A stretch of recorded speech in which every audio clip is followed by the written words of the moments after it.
नमस्कार विद्यार्थियों। आज हम हिंदी के सुप्रसिद्ध कवि बिहारी जी के दोहे पढ़ेंगे और उनका अर्थ जानेंगे। बिहारी जी के दोहे बिहारी सतसई में शामिल हैं। उनका पहला दोहा है, सोहत ओढ़े पीत पट। सोहत होता है सुंदर, ओढ़े मतलब ओढ़ा हुआ, पहना हुआ। पीत होता है पीला, पट होता है वस्त्र। श्याम यानी कि श्री कृष्ण सुरोने घात, यानी कि सावले शरीर वाले श्री कृष्ण ने सुंदर पीले वस्त्र ओढ़े हुए हैं अर्थात पहने हुए हैं। मनो नीलमणि सेल पर आतप पर्यो परवात। इसका अर्थ ये है कि मनो यानी कि मानो, नीलमणि सेल यानी कि नीलमणि नामक एक पर्वत है। आतप का अर्थ होता है धूप और पर्यो अर्थात पड़ा हुआ। इस वेश में वह ऐसे सुशोभित हो रहे हैं कि मानो प्रभात काल में नीलमणि पर्वत पर सूरज की किरणें पीली पीली पड़ रही हों। ऐसा लग रहा था नीलमणि पर्वत के ऊपर सूरज की किरणें पड़ती हैं। इसी प्रकार से सावले श्री कृष्ण, नीलमणि के पर्वत जो नीले रंग का थोड़ा सा सावला होता है, इसी प्रकार से श्री कृष्ण का जो शरीर है वो नीले रंग का सावला दिख रहा है। और जिस प्रकार से सूरज की किरणें होती हैं, इसी प्रकार से उनके जो पीले वस्त्र हैं उन पर सुशोभित हो रहे हैं। तो अपने इन पहले दोहों के माध्यम से श्री कृष्ण के रूप सौंदर्य का, उनके वस्त्र आभा का वर्णन किया है। आगे है, कहलाने एकत बसत अह मयूर मृगबाग।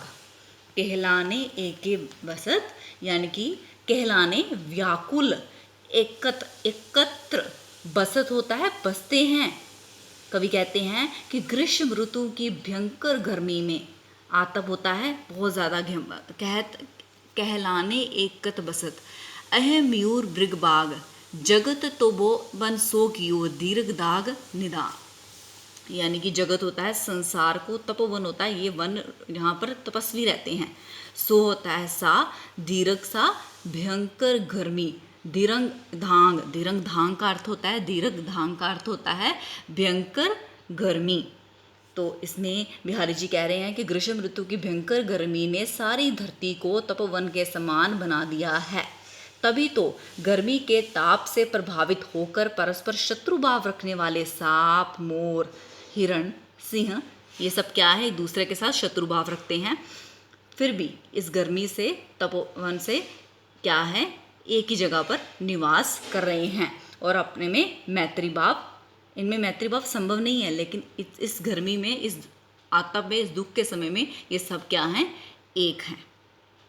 जैसे कई बार दुख का समय आता है तो इंसान सब एक हो जाते हैं, इसी प्रकार से इन पशु पंछियों के बारे में भी ये बताया जाता है कि जब दुख का समय आए तो ये भी एक साथ हो जाते हैं। बतसर लालच लाल की मुरली धरी लुकाई, सोह कहे बोहन हंसे देन कहे नट जाई। बतरस लालच, बतरस लालच होता है बात करने का आनंद। लाल बोला गया है श्री कृष्ण जी को। मुरली, जो वो मुरली बजाते थे, लुकाई छिपाकर, कृष्ण से रस भरी बातें करने पर, जब गोपियाँ जो थी उनकी वंशी छिपा देती थी, श्री कृष्ण को सताने के लिए, तंग करने के लिए उनकी जो वंशी थी, उनकी बांसुरी थी, उसको छिपा देती थी।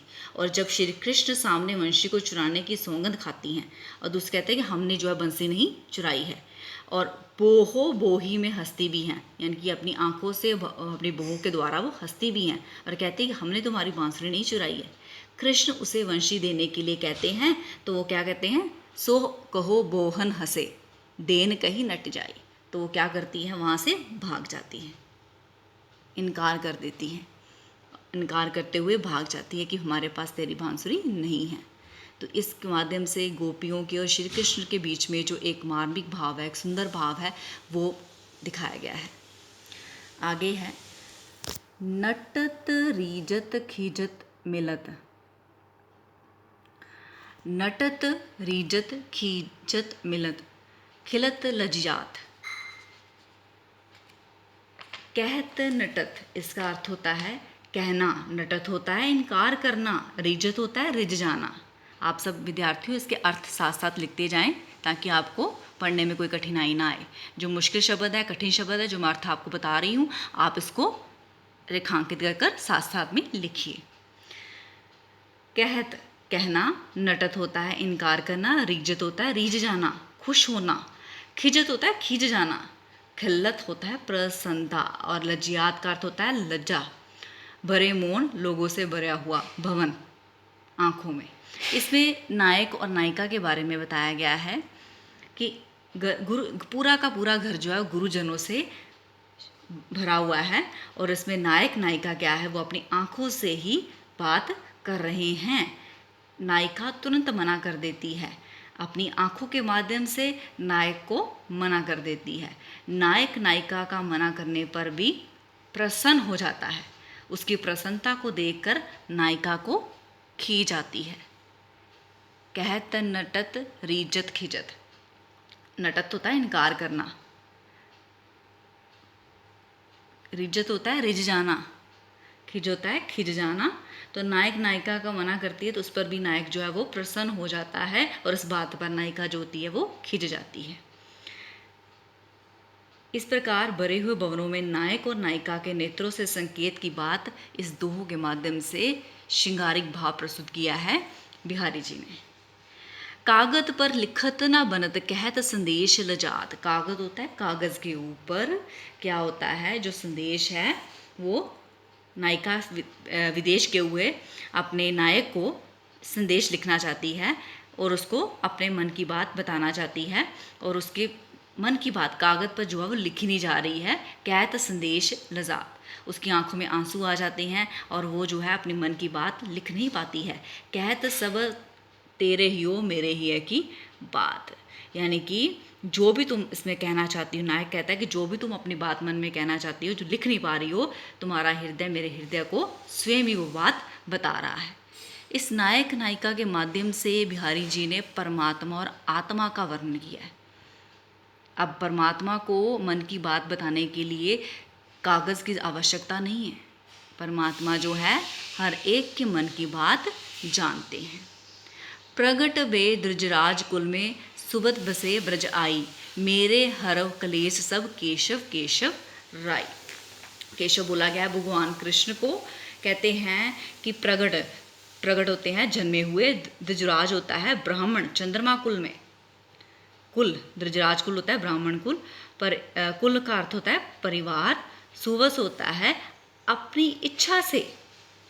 हे भगवान, इसमें कृष्ण के प्रसंग में भगवान कृष्ण के बारे में ये दोहा है कि चंद्रवश में पैदा हुए, अपनी इच्छा से ब्रज प्रदेश में आए, और श्री कृष्ण आप मेरे पिता केशव राय तुल्य हैं, यानी कि आप मेरे बिहारी जी के पिता का नाम केशव राय था, तो वो अपने पिता को, कृष्ण भगवान को अपने पिता के समान मानते हैं कि आप भी केशव राय के तुल्य, यानी कि मेरे पिता के समान हैं।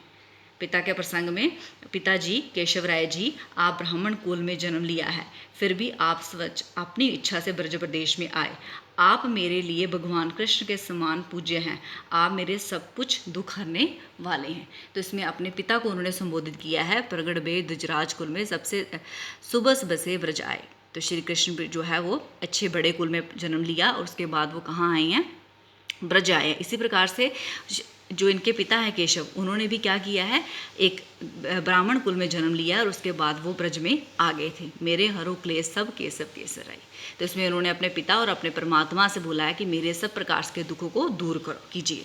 जपमाला छापे तिलक सरे ना एक को काम। जपमाला क्या होती है कि माला के मन के गिरने से, उसके गिरने से, और राम नाम का छापा धारण कर लेने से हमें सफलता नहीं मिल जाती है।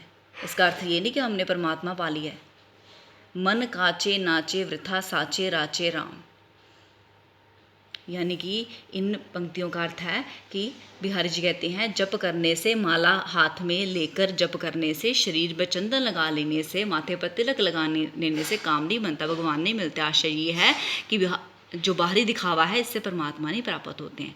केवल अधूरी भक्ति वाले अपरिपक्व लोग अपने व्यथा के कर्म कांडों में लगे रहते हैं। ये क्या है, बाहरी कर्म कांड है।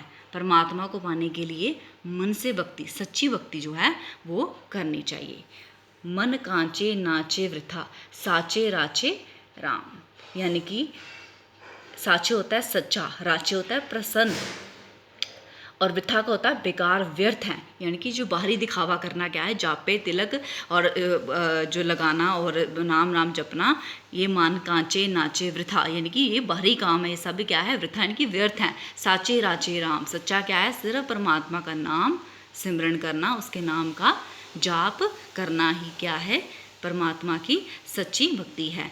तो ये थे बिहारी जी के दोहे और उनका अर्थ। इससे संबंधित मैं आपको प्रश्न उत्तर भेजूंगी, आप उसको अपनी उत्तर पुस्तिका पर लिखिएगा और अभ्यास कीजिएगा। धन्यवाद।